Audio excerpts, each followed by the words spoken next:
Estava escutando aqui a entrevista do Felipe Luiz depois dessa vitória do Flamengo em cima do São Paulo, ele falando sobre o Pedro. Eu acho que são duas coisas, duas histórias que precisam ser olhadas de formas diferentes. Uma é o problema do Pedro com a diretoria e com o clube, que já vem há algum tempo esse probleminha aí. Renovação de contrato.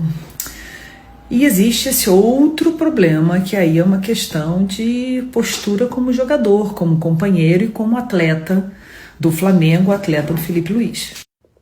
Eu acho que o Felipe Luiz me parece ser uma pessoa muito coerente. E acho que para chegar a esse ponto de responder numa coletiva, falar sobre o Pedro como ele falou, eu acho que ele chegou no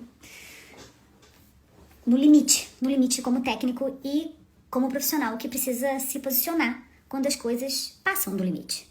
Acho que há tempos ele vem protegendo o ambiente de treino, o ambiente entre os jogadores.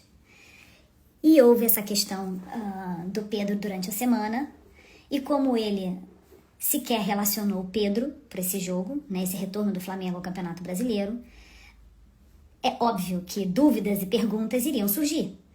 E que essas perguntas tinham que ter respostas. E eu acho que foi isso que aconteceu. Olha, pra mim, o Felipe Luiz cresce como treinador. Cresce porque ele tentou ao máximo proteger essa situação.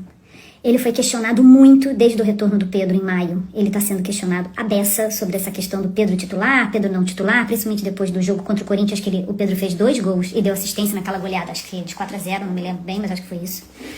E desde então ele está sendo questionado com o retorno do Pedro. Ele protegeu o Pedro ao máximo. Esse é o meu olhar, tá?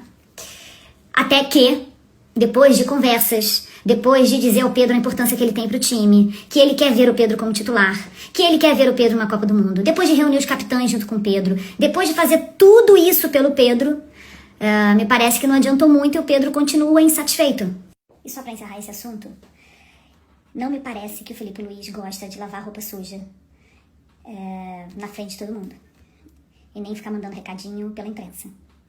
Essa não é a característica do Felipe Luiz. De jeito nenhum, pelo contrário.